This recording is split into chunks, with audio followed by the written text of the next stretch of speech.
something at these. I give terrible speeches and I embarrass people. Yeah, I've said some really awkward things in front of groups of people and kind of looked around. We talked about it earlier. First time you came and trained with me, I'm telling you, it's 2016, I think. It was before Graveyard. You made me get you a hazelnut latte. Is that what's his beverage of choice at a coffee shop? Is it a hazelnut latte?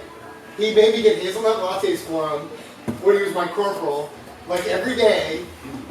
He did. I lived in Manette, and he's like, "Get me a hazelnut latte on your way in every day." So it wasn't a drive-through either. I walked into this place because it was on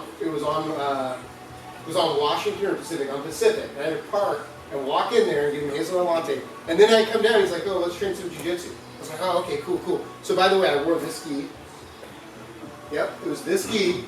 We went down to the basement, and you're like, "Show me something." I showed you back escapes, and he was like, "Oh, this is really cool." And it's like that was the moment he was hooked, and he never trained again until he was like, "I'm so in like almost 10 years, I'll be dialed into this." And then you started coming here and complaining about like his shoulders, which is totally a trick because then he uses his arms to like manipulate your knees. So it's kind of like it's like that guy that's like, "Hey, I'm kind of hurting today, like I'm gonna go light." And then the next thing you know, that light arm is wrapped around your neck and they're squeezing. It was a lot like that. Okay. Yeah, it's kind of a roast. I do it as a roast. Yeah, kind of. No, I mean, coming back and training, it's a lot harder, I think, for people as we progress in life, not just because our bodies get a little more worn out, but also because we have responsibilities. The Sarge always talks about when he got into it, which is roughly about, we're talking kind of the same age, I suppose, that you got into it. And it's like same part where you're coming to the end of your policing career or not. You can stay for another 10 years if you want. But it's probably not the easiest thing to do. I go off responsibilities. I find it's harder having Runa and obviously Alexa around and wanting to train, but being able to do it is it's something else to be able to come in and do it. And then it also sets an example for other people.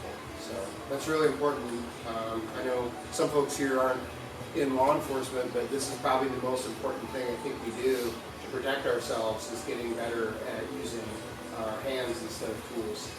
So I appreciate it. I think it sets the example. I think this will be the example. I wanted to get you a light blue belt. I had considered getting like my belt and what Chris, you had the same. We used to have these light blue belts. Alexa asked me to get her one. I thought about it and I said, honestly, I didn't want to embarrass you wearing a light blue belt because I think everybody kind of goes, "Oh, that's kind of girly." But I went with, I think, the brand that you always wear and might be even sponsored by it, seems like. So, and this is a nice belt. This will be nice for whipping people, I can already tell.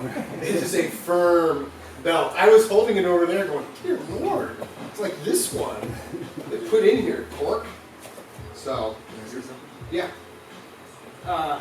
I'm sad that I got to this late in my life because I think this could have really helped me out at work over the years. It's not only to protect us, but I think anybody who does this knows you have to use less force if you're, fairly confident in yourself and your abilities. And this is a discipline that allows you to use, something other than punches and kicks and knees and stuff I resorted to when I was coming up. So there's that. The other thing, more importantly, I want to say is this environment here is amazing. And I appreciate every single one of you, like I came up with every single one of you. So I owe this to you, and I really appreciate it. And you, this is an amazing place that you built here, and I'm really thankful. Garage gym. Yep. Yeah. I mean, it's well put. I think that this is an important thing, and it sets an important example. So some of you guys don't know, but you're like what, number 3 in line for the throne at the department sometimes, or number 2. I don't know how that works with captains. I assume the guy that sits next to him. I say I'm number 2 because Mike's on light duty. That you can edit that out. That is actually true. He's not even supposed to be there, I don't think. So you've always been my favorite number 2. Appreciate it. But consider that coming in here and rolling with people that are either your direct subordinates or definitely in a lower tier of the department as far as the rank structure is. It's a lot different. So I gotta imagine it's not easy, and I don't, I know of a few other administrators at other agencies that train, and they don't typically train in this way. So, I can think of a guy with SPD that I don't think even rolls anymore, or he's now not with SPD. So, it's just that it's uncommon. Remember the nice things I said when you. Remember what you said after we get you? By the way, one of the few times I've actually seen somebody get put in a rear naked choke at work, one of them was him. And you put a guy in a choke. We were on Wyckoff. See how good my memory is today? Great choke, man. It was back when we could choke, and you jumped on the guy's back and he started screaming, "Please don't choke me." And you were kind enough to say, "Oh, okay, I won't do it. I gotta think about how this works." Right side, right side. It was a bad guy, right, that he was choking? No, it was one of us. This is the awkward part for me, because, I've got to make this look right. I think I'm doing a pretty decent job right now.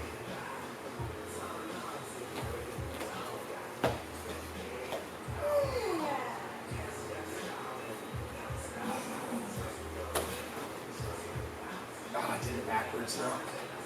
I did a good picture. Is that videoing? Yeah. Let's spin around so I can get more and more photos. One. See, I'm just looking off into the distance. We'll rotate here.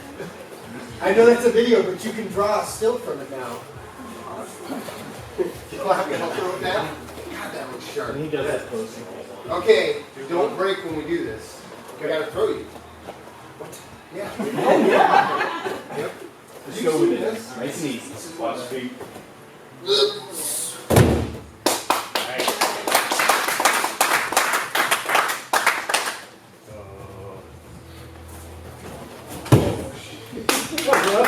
Okay, you like flew into it. Ow! I wanted to try my phone.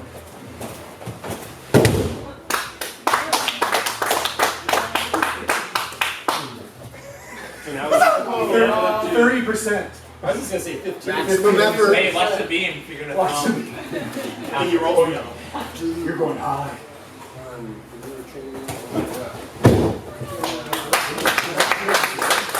Nicely done, man.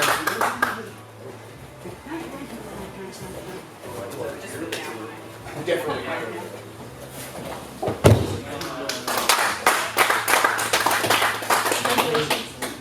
Go, go, go. Wait! Slowly. Too slow. Wow! That was a baseball swing. I go for the back. So the bend that way. What the? You? Big crawl. I don't like the ebony. Enemies.